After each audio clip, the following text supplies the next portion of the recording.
उस आदमी को जैसे ही अनंत और मान्यता ने देखा, उन दोनों के अलग अलग रिएक्शन थे। अनंत का चेहरा उसे देखकर नफरत से भर गया और वही मान्यता काफी ज्यादा घबरा गई थी। उसने अपने कदम वहीं रोक लिए। उसे रुकते हुए देखकर अनंत ने उसे देखा और कहा, क्या हुआ? मान्यता बोली, आप वहां से गाड़ी निकाल लो, मैं यहीं से बैठ जाऊंगी। अनंत बोला, ठीक है। इस बार अनंत ने सिद्धांत से कोई बात नहीं की और ना ही सिद्धांत ने अपनी नजरें ऊपर उठाकर देखा, लेकिन फिर से आसपास वो एहसास महसूस करके उसने इधर उधर नजरें दौड़ाई। उसकी नज़र जब वहां खड़ी लड़की पर गई तो उसकी मुट्ठी कस गई। उसने अपनी पीठ उसकी तरफ कर रखी थी और उसकी चोटी आगे की तरफ थी। अचानक उसकी नज़र उसकी पीठ पर गई। डीप नेक होने की वजह से उसकी आधी से ज्यादा कमर दिखाई दे रही थी। जैसे ही सक्षम ने उसकी कमर पर तिल देखा, उसका चेहरा और ज्यादा डार्क हो गया। इससे पहले कि वो उसके पास जा पाता, अनंत वहां से निकल चुका था और उसने कार मान्यता के आगे खड़ी कर दी थी। मान्यता ने जल्दी से दरवाजा खोला और उसमें बैठ गई। ये देखकर सिद्धांत का चेहरा काली अंधेरी रात में और ज्यादा डरावना हो गया। उसने अपनी सिगरेट नीचे फेंकी और गाड़ी में बैठ गया। वहीं चौहान मैंसन के आगे अनंत ने गाड़ी रोकी और मान्यता उसमें से निकली। अनंत ने हंसते हुए कहा, बाय माही। ये कहकर उसे कुछ याद आया। मान्यता भी उसे बाय कर रही थी, लेकिन तभी अनंत ने उसे रोक दिया। मुझे अपना नंबर दे दो। अगर मुझे कभी तुमसे कांटेक्ट करना हो तो तुम्हारा नंबर होना जरूरी है ना? मान्यता को यह बात थोड़ी अजीब लगी, लेकिन वो उसके पापा के सबसे अच्छे दोस्त का बेटा था, तो उसने ज्यादा कुछ नहीं सोचा और अपना नंबर उसे दे दिया। उसके बाद वो तुरंत चौहान मैंसन में आ गई। वो कमरे में आ रही थी जब उसके दिमाग में कुछ पंक्तियां गूंजने लगी। तेरी आरज़ू मिटा ना सके, नहीं जान तुझ पर लुटा सके। वो अपने कमरे में पहुंच गई और जैसे ही उसने कमरे में कदम रखा, उसने अपने सामने एक इंसान को खड़े हुए देखा, जिसे देखकर उसकी आंखें फटे की फटी रह गई। उसकी पीठ की तरफ थी और उसका चेहरा उसे नहीं दिखाई दे रहा था, लेकिन उसके हवा में उड़ते हुए सिगरेट के धुएं को वो आसानी से देख सकती थी। उस शख्सियत को देखकर वो पहचान गई थी। उसने हैरानी और डर से कहा, सिद्धांत।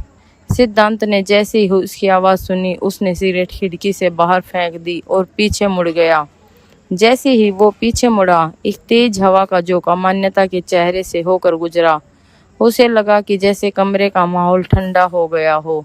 उसने हैरानी से उसे देखा और कहा, सिद्धांत, तुम यहाँ? उसकी हैरानी की कोई सीमा नहीं रही। सिद्धांत ने उसके डरे हुए और हैरानी से भरे चेहरे को देखा और उसकी तरफ अपने कदम बढ़ा दिए।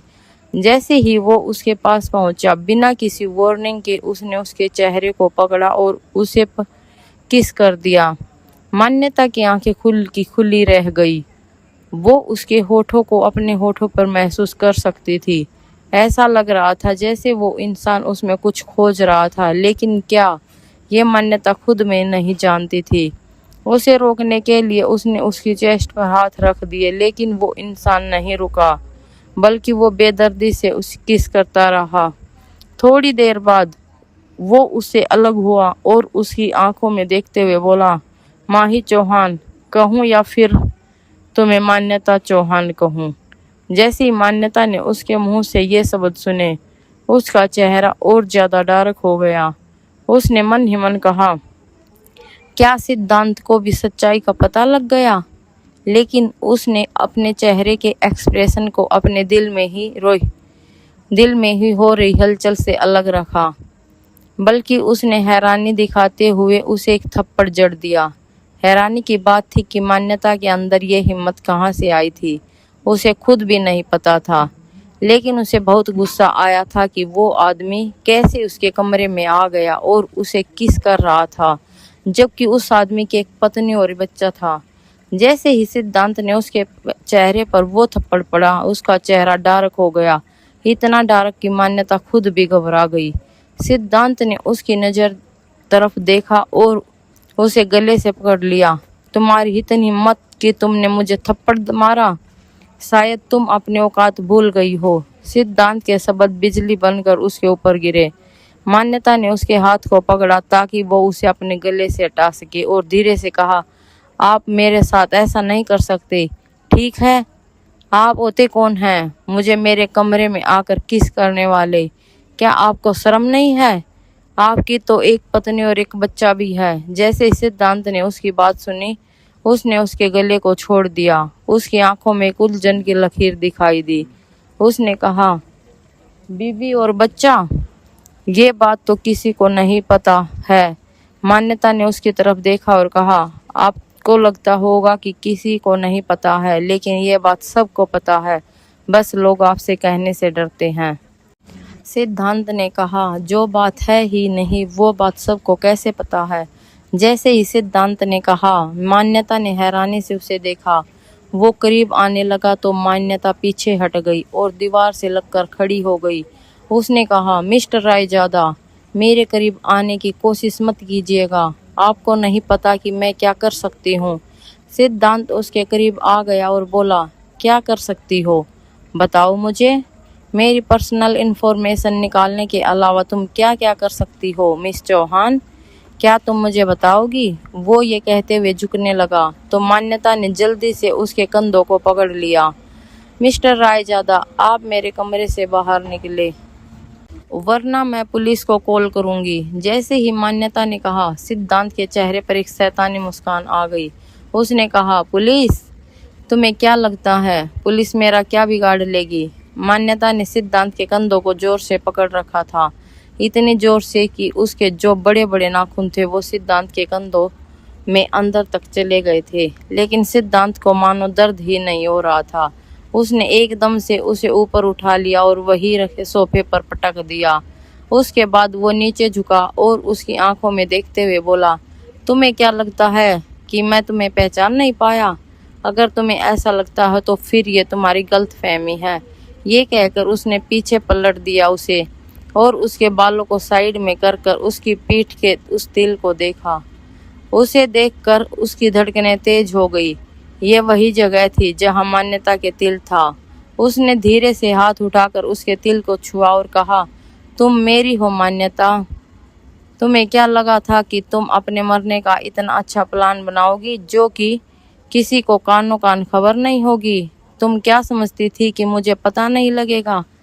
उसके तिल से होते हुए वो अपने हाथ को उसकी कमर पर फेरते हुए आगे बोला, अच्छा प्लान बनाया था तुमने अपने पापा और भाई के साथ मिलकर, लेकिन अफसोस कि मुझे पता लग गया।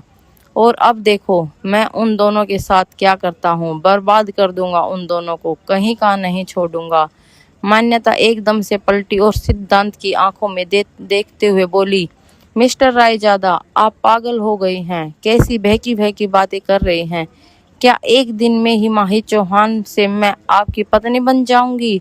आप पागल हो चुके हैं। आप जाइए यहाँ से। और सबसे बड़ी बात, मेरे भाई और मेरे पापा को नुकसान पहुंचाने के बारे में सोचना भी मत, वरना मुझसे बुरा कोई नहीं होगा।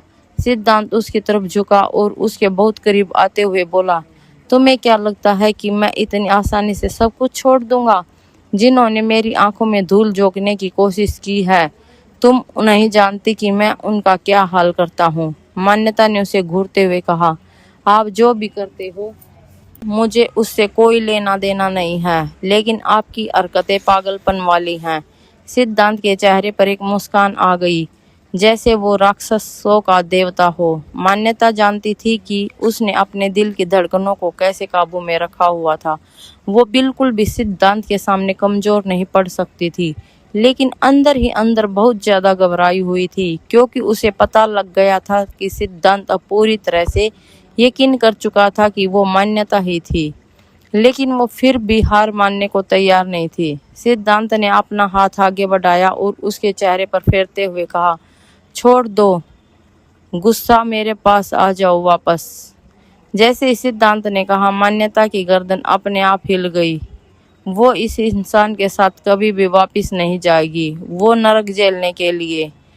वो उसे प्यार करती थी और आज भी करती थी, और इतना प्यार करती थी कि अपनी जिंदगी में कभी किसी और से नहीं कर पाएगी। लेकिन उसे प्यार करना एक अलग बात थी और उसके साथ रहना एक अलग। ये आदमी शादीशुदा था पहले से और अब वो उनके साथ रहने की बात कर रहा था। मान्यता ने आज तक सिद्धांत से ज्यादा बेशर्म आदमी नहीं देखा था। मान्यता ने उसकी आंखों में देखा और जवाब दिया, मिस्टर रायजादा, आपको बिल्कुल शर्म नहीं है। आपकी एक पत्नी और एक बच्चा आपका इंतजार कर रहे हैं। क्या आपको नहीं लगता है कि आप यहाँ मेरे साथ बात करके अपना टाइम वेस्ट कर रहे हैं? आपको उन लोगों के पास जाना चाहिए, वो आपका इंतजार कर रहे होंगे। न चाहते हुए भी सिद्धांत का चेहरा कठोर हो गया। उसने उसके सर के पीछे अपना हाथ रखा और उसे फिर से किस कर लिया। मान्यता की आंखें फटी की फटी रह गई। वो उसे दूर करने की कोशिश करती रही, लेकिन वो इंसान अपनी मर्जी के मुताबिक ही उससे दूर हुआ। उसके बाद उसने उसके लाल होठों को देखा और कहा, वो मेरी पत्नी नहीं है। मान्यता ने तेजी से सांस लेते हुए कहा, सच में? अब आप झूठ बोलेंगे अपना सच छुपाने के लिए? सिद्धांत ने फिर से अपने हाथ से उसके गाल को सहलाया और कहा, मेरी बात सुनो, वो मेरी वाइफ नहीं है, वो मेरे भाई की पत्नी है और वो बच्चा भी मेरे भाई का है। क्या? मान्यता ने हैरानी से सिद्धांत को देखा। उसे याद आया कि सिद्धांत का एक भाई था, लेकिन अचानक से वो गायब हो गया था और किसी को नहीं पता था कि वो कहाँ है। वो देखने में सिद्धांत जैसा ही था। उसकी शक्ल बिल्कुल सिर्फ अलग थी, लेकिन उसका बॉडी स्ट्रक्चर, बाल, आंखों का रंग और हाइट सब एक जैसे थे।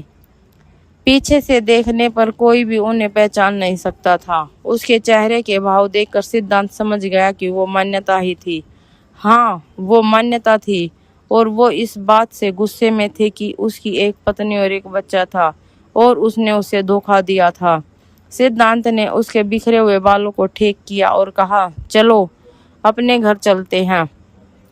उसने उसका हाथ झटका और कहा, मिस्टर रायजादा, आप ये क्या कर रही हैं? वो चाहे किसी का बच्चा हो या किसी की बीवी हो, आई डोंट केयर। प्लीज यहाँ से चले जाइए। सिद्धांत बोला, नहीं, तुम्हें लिए बिना बिल्कुल नहीं जाऊंगा। ये कहकर वो वहीं सोफे पर बैठ गया। उसने जल्दी से उसके हल्के शरीर को अपनी तरफ खींचा और अपने सीने से लगा लिया। अब जाकर उसे शांति मिली। उसने धीरे से कहा, मान जाओ, चलो वापिस अपने घर। मान्यता के दिल की धड़कन जो बेकाबू हो गई थी, उसने गहरी सांस ली और धीरे से कहा, नहीं, आप मेरे साथ जबरदस्ती कर रही हैं। प्लीज मुझे छोड़ दीजिए। मैं वो नहीं हूँ जो आपको लग रही हूँ। मैं जानती हूँ कि आप अपनी पत्नी के मरने के सदमे में हैं, लेकिन मेरा यकीन मानिए, मैं सच में वो नहीं हूँ। अब मैं आपसे लड़ते लड़ते थक गई हूँ और अब मैं ज़्यादा बहस नहीं करना चाहती। प्लीज चले जाइए। सिद्धांत ने उसकी बातों को पूरी तरह से नज़रअंदाज कर दिया। वो शांत था। अचानक से मान्यता को महसूस हुआ कि वो बिल्कुल भी हिल नहीं रहा था, तो वो उससे अलग हुई और उसने देखा कि वो सो गया था। उसने अपना सिर सोफे पर टिका दिया था, लेकिन मान्यता के अलग होते ही उसकी भौहें हिलने लगी और उसके हल्के से अपनी आंखें खोली। वो इस वक्त डरावना जानवर लग रहा था। बिना हिले अपने हाथ को आगे बढ़ाया और जल्दी से उसे फिर से अपने पास खींच लिया। उसने कहा, नींद आ रही है मुझे, सोने दो। मान्यता कुछ नहीं बोल पाई। वो बस भीगी बिल्ली की तरह उसकी बाहों में लिपटी हुई थी। अचानक दरवाजे पर किसी के चलने की आवाज़ आने लगी। जब मान्यता और सिद्धांत ने बाहर से कदमों की आवाज़ सुनी तो उन दोनों का रिएक्शन अलग अलग थे। जहां मान्यता बहुत ज़्यादा घबरा गई थी, वहीं सिद्धांत शांत बैठा हुआ था। ऐसा लग रहा था जैसे उसे कोई फर्क नहीं पड़ता हो, चाहे बाहर कोई भी हो और अंदर भी आ जाए तब भी उसे कोई फर्क नहीं पड़ेगा। अचानक से उसके कदम दरवाजे के बाहर आकर रुक गए। तभी बाहर से दिवंगत की आवाज़ आई, माही, क्या तुम सो गई? मान्यता की सांसें थम गई। वो सिद्धांत को देख रही थी और जैसे ही वो सिद्धांत के ऊपर से उठने की कोशिश करने लगी, उसे एक मजबूत पकड़ ने जकड़ लिया। उसने उसे और ज्यादा कसकर पकड़ लिया, लेकिन तभी दिवंगत ने बाहर से दोबारा कहा, लगता है सो गई, सुबह बात करता हूँ। ये कहकर वो वहां से चला गया। उसके कदमों को दूर जाते हुए महसूस करके मान्यता ने चैन की सांस ली। जैसे ही वो फिर से उठने को हुई, सिद्धांत ने उसे अपने सीने के करीब करते हुए कहा, I am feeling sleepy, so let me sleep a little longer. उसने उसे फिर से पीछे की तरफ खींच लिया और अपनी आंखें बंद कर ली। मान्यता ने उसके सीने पर धक्का देते हुए कहा, सिद्धांत रायजादा, छोड़ो मुझे, मैं तुम्हें आज जान से मार दूंगी। तुम्हें नींद आ रही है तो मैं क्या करूं? कोई मैं स्लीपिंग पिल्स हूं जिससे तुम्हें नींद आ जाएगी? पागल इंसान, छोड़ो मुझे। उसकी ऐसी हरकतें देखकर सिद्धांत खुद भी हैरान था, क्योंकि मान्यता कभी भी ऐसी हरकतें नहीं करती थी। वो जो कहता था वो आराम से मान लेती थी, लेकिन ये लड़की बिल्कुल भी इस वक्त मान्यता नहीं लग रही थी। अचानक से सिद्धांत ने मान्यता को दूसरी तरफ पलट दिया। वो बोला, ठीक है, अगर तुम्हें नहीं सोना है तो हम कुछ और कर देते हैं। वैसे भी बहुत वक्त हो गया है मुझे। जैसे ही मान्यता ने उसकी बात सुनी, उसकी आंखें बड़ी हो गई। उसे समझ में नहीं आ रहा था कि इंसान क्या करना चाहता है। वो इतना ज्यादा डर गई थी कि उसके मुंह से निकला, ठीक है, आप सो जाइए। सिद्धांत ने उसके प्यारे चेहरे को देखा और जो इस वक्त घबराहट में और भी ज्यादा सुंदर लग रहा था। उसने तुरंत उसे अपने पास खींच लिया और अपने सीने से लगाते हुए कहा, तो फिर शोर करना बंद करो। मान्यता को समझ में नहीं आ रहा था कि वो फिर से उसके हाथों की कठपुतली क्यों बन गई थी। उसे यहाँ लंदन से वापस नहीं आना चाहिए था। ये आदमी उसे इतनी जल्दी ढूंढ लेगा और फिर उसे पहचान भी लेगा और यहाँ तक कि उसका जीना भी हराम कर देगा। ये सब उसने नहीं सोचा था। उसने तो सोचा था कि उसकी जिंदगी पहले से बेहतर होगी। सिद्धांत धीरे धीरे उसके बालों को सहलाता रहा। उसे अच्छा लग रहा था। मान्यता बस वहां बैठी थी। उसकी आंखों में न नींद थी और न ही उसके दिल में जोरों से धड़कना बंद किया था। और वहीं सिद्धांत कुछ ही देर में सो गया। जब पूरी तरह से हलचल बंद हो गई और सिद्धांत की सांसें भी शांत हो गई, तब जाकर मान्यता ने अपनी गर्दन उठाकर उसके चेहरे को देखा। उसके चेहरे का रंग पहले जैसे ही था, लेकिन उसकी आंखों के नीचे जो गड्ढे थे वो परेशान करने वाले थे। ऐसा लग रहा था वो रातों को सोता नहीं था। ये पहले तो नहीं थे। मान्यता ने मन ही मन सोचा, शायद कुछ महीनों से ये कुछ ज्यादा काम कर रहा है, इसलिए ऐसा हो गया है। लेकिन ये क्या कितना डरावना लग रहा है। पास से देखने पर यह कुछ ज्यादा ही डरावना लग रहा था। मान्यता को वो काफी देर तक उसके बारे में सोचती रही और फिर उससे उस रात की याद आई जब वो पार्क में थे और एक औरत ने सिद्धांत के बाजू पर हाथ रखा था। अगर सिद्धांत ये कह रहा है कि वो उसकी पत्नी नहीं है, उसके भाई की पत्नी है, तो उसने उस वक्त उसके बाजू पर हाथ क्यों रखा था? ये सोचकर उसकी मुट्ठी कस गई। उसका मन कर रहा था कि सिद्धांत के मुंह पर एक मुक्का मारकर उसे जगा दे, लेकिन वो डरती थी, इसलिए शांत रही और सिद्धांत को देखती रही।